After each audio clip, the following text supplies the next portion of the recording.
আসসালামু আলাইকুম। সবাইকে স্বাগত জানাচ্ছি আমি নাইম ফাথম মুবিন। শুরুতে সংবাদ শিরোনাম। বাংলাদেশের সর্বশেষ গুরুত্বপূর্ণ আপডেট সংবাদে আপনাকে স্বাগত। শুরুতেই সংবাদ শিরোনাম, পরে বিস্তারিত। প্রথমেই জানিয়ে দিব, ঢাকাসহ 6 জেলায় সেনা মোতায়েনের নির্দেশ। কার্যক্রম নিষিদ্ধ আওয়ামী লীগের নাশকতার আশঙ্কায় রাজধানী ঢাকাসহ 6 জেলায় সেনা মোতায়েনের নির্দেশ দেওয়া হয়েছে। আগামী 30 জুন পর্যন্ত মাঠে থাকবে তারা।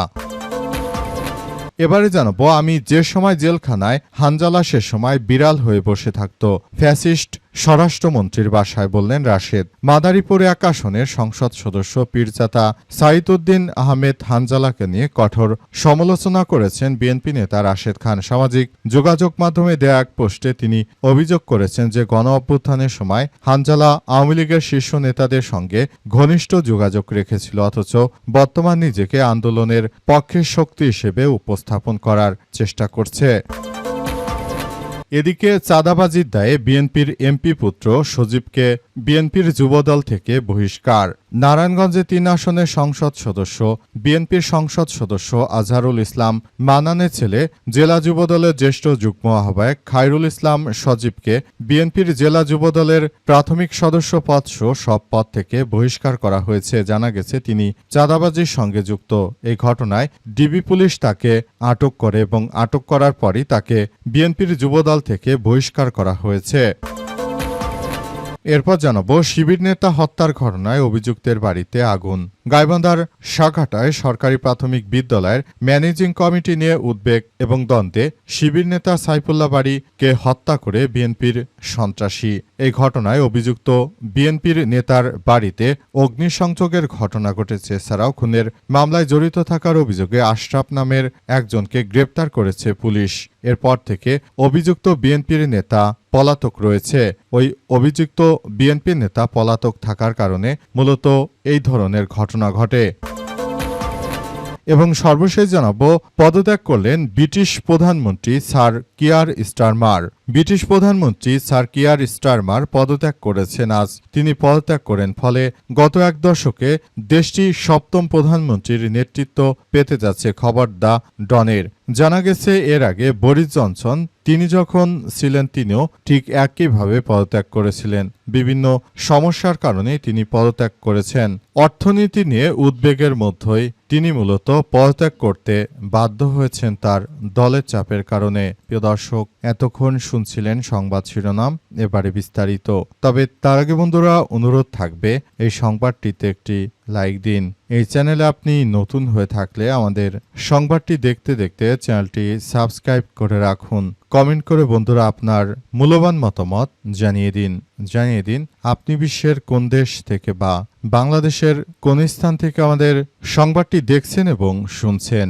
আর বন্ধুরা, আজকের এই সংবাদ সম্পর্কে আপনার মূল্যবান মতামত কমেন্ট বক্সে কমেন্ট করে জানিয়ে দিন। এবারে বিস্তারিত। শিবির নেতা হত্যার ঘটনায় অভিযুক্তের বাড়িতে আগুন। গাইবান্ধার সাঘাটায় সরকারি প্রাথমিক বিদ্যালয়ের ম্যানেজিং কমিটি নিয়ে দ্বন্দ্বে শিবির নেতা সাইফুল্লাহ বাড়ি খুনের ঘটনায় অভিযুক্ত বিএনপি নেতার বাড়িতে আগুন দেওয়ার ঘটনা ঘটেছে। এছাড়াও খুনের মামলায় জড়িত থাকার অভিযোগে আশরাফ নামের একজনকে আটক করেছে পুলিশ। ঘটনার পর থেকে মূল অভিযুক্ত সহ অন্যান্য আসামিরা পলাতক রয়েছে। রাত 10:30টার দিকে বোনারপাড়ায় ফায়ার স্টেশন সূত্র বিষয়টি নিশ্চিত করে। এর আগে বোনারপাড়া ইউনিয়নের বাটি গ্রামে অভিযুক্ত মুকুল পলাশদের বাড়িতে সন্ধ্যা 7:30টার দিকে আগুনে প্রায় 2.5 ঘন্টা চেষ্টায় 9:45টার দিকে আগুন নিয়ন্ত্রণে আনে ফায়ার সার্ভিস। অভিযুক্তদের মধ্যে মোখলেসুর রহমান মুকুল ও পলাশ আপন 2 ভাই। তারা ওই গ্রামের জাহিদুল ইসলামের ছেলে। মুকুল বোনারপাড়া ইউনিয়ন যুবদলের সভাপতি। এছাড়াও ঘটনায় জড়িত থাকার অভিযোগে আটক আশরাফ খন্দকার একই গ্রামের আকবর খন্দকারের ছেলে। নিহত সাইফুল বাড়ি বোনারপাড়া ইউনিয়ন ছাত্র শিবিরের বর্তমান সভাপতি ছিলেন। এছাড়াও তিনি ইউনিয়নের শিমুলতাইর গরিস্তানপাড়া গ্রামের হবিবুর রহমান মওলানার ছেলে এবং রংপুরের সাতগড়া মডেল কামিল মাদ্রাসার আল কোরআন বিভাগের 3য় বর্ষের ছাত্র ছিলেন। এছাড়াও একই ঘটনায় বগুড়া শহীদ জিয়াউর রহমান মেডিকেল কলেজ হাসপাতালে আশঙ্কাজনক অবস্থায় চিকিৎসাধীন রয়েছে একই ইউনিয়ন বা ফুটানীবাজার এলাকার মৃদু দুদু মিয়ার ছেলে জামাত ইসলামের কর্মী সালাউদ্দিন। স্থানীয় ফায়ার সার্ভিসের সূত্র থেকে জানা যায় যে খুনের ঘটনা ঘটার পর থেকে বিএনপির নেতারা আপাতত গা ঢাকা দিয়েছে। এখন আর তাদের কোথাও কোথাও দেখা যাচ্ছে না, তাদেরকে দেখা যাচ্ছে না এবং তাদেরকে খুঁজে বের করার চেষ্টা করছে পুলিশের সদস্যরা। পুলিশের পক্ষ থেকে নিশ্চিত করা হয়েছে যে যারা এই ধরনের সন্ত্রাসী কার্যক্রমের সঙ্গে যুক্ত থাকবে তাদেরকে প্রধানমন্ত্রীর নির্দেশনা আছে যে তাদেরকে আটক করা হবে। কারণ সন্ত্রাসী বা হত্যাকারী যে কোনো দলেরই হোক না, তাদেরকে আসলে আটক করতে হবে, আমাদের সেই নির্দেশনা দেওয়া রয়েছে। আমি যে সময় জেলে থাকতাম, হানজালা সে সময় বিড়াল হয়ে বসে থাকত ফ্যাসিস্ট, স্বরাষ্ট্রমন্ত্রীর বাসায় বললেন রাশেদ। মাদারীপুর ১ আসনে সংসদ সদস্য পীরজাদা সাইদুদ্দিন আহমেদ হানজালাকে নিয়ে কঠোর সমালোচনা করেছেন বিএনপির নেতা রাশেদ খান। সামাজিক যোগাযোগ মাধ্যমে দেয়া এক পোস্টে তিনি অভিযোগ করেছেন যে গণ অভ্যুত্থানের সময় হানজালা আওয়ামী লীগের শীর্ষ নেতাদের সঙ্গে ঘনিষ্ঠ যোগাযোগ রেখেছিলেন, অথচ বর্তমান নিজেকে আন্দোলনের পক্ষের শক্তি হিসেবে উপস্থাপন করার চেষ্টা করছেন। আজ রাশেদ খান তার ফেসবুক পোস্টে জানিয়েছেন যে আওয়ামী ফ্যাসিস্টদের সঙ্গে মিলেমিশে থাকা হানজালা এখন বাঘের সঙ্গে চিড়িয়াখানায় থাকতে চায়। গণ অভ্যুত্থানের সময় ফ্যাসিস্ট স্বরাষ্ট্রমন্ত্রীর সঙ্গে সাক্ষাৎ করে বলেছিলেন, আমরা কিন্তু আন্দোলনে নাই, তারা এখন নিজেদের বড় বিপ্লবী হিসেবে তুলে ধরছে। তিনি আরও দাবি করেন যে ৫ই আগস্টের আগে হানজালার কোনো আন্দোলনমুখী অবস্থান দেখা যায়নি। তার ভাষায় এই বিপ্লবীর হুঙ্কার তো ৫ই আগস্টের আগে কখনোই শুনিনি। তখন তিনি বিড়াল হয়ে তৎকালীন স্বরাষ্ট্রমন্ত্রীর সোফায় গিয়ে বসে থাকতেন। বিএনপি নেতা আরও অভিযোগ করেছেন, আমরা গণ অভ্যুত্থান পরবর্তী সময় উড়ে এসে বসন্তের কোকিল নই, ২ দিনের বৈরাগী এসব হানজালারা যখন ফ্যাসিস্ট স্বরাষ্ট্রমন্ত্রীর বাসায় হাজিরা দিত, আমরা তখন কোর্টে হাজিরা দিতাম। তারা যখন শেখ হাসিনার জিকির করত, আমরা তখন প্রশ্ন তুলেছিলাম, এটা কি তার বাপের রাষ্ট্র? সেই কারণে জেলও খেটেছি। ঢাকা সহ ৬ জেলায় সেনা মোতায়েনের নির্দেশ।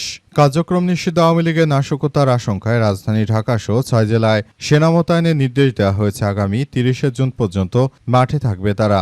আজ আন্তঃবাহিনী জনসংযোগ পরিদপ্তর আইএসপিআর থেকে এই তথ্য নিশ্চিত করা হয়েছে। সেখানে বলা হয়েছে যে সারা দেশে আওয়ামী লীগের নেতাকর্মীরা যে বিশৃঙ্খল পরিস্থিতি তৈরি করছে, সেই বিশৃঙ্খলতা এড়ানোর জন্য মূলত এই সেনা সদস্যদেরকে মোতায়েন করা হবে বলে জানানো হয়েছে।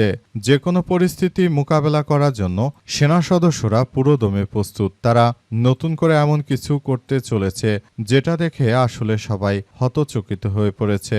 আওয়ামী লীগের নেতাকর্মীরা তারা সারা দেশ জুড়ে একটি ত্রাসের রাজত্ব কায়েম করতে চায় বলে অভিযোগ পাওয়া গেছে। সুতরাং তাদের এই অভিযোগ থেকে এই মুহূর্তে বাঁচার জন্য ইতিমধ্যে সবাই আসলে কার্যক্রম চালাতে শুরু করেছে।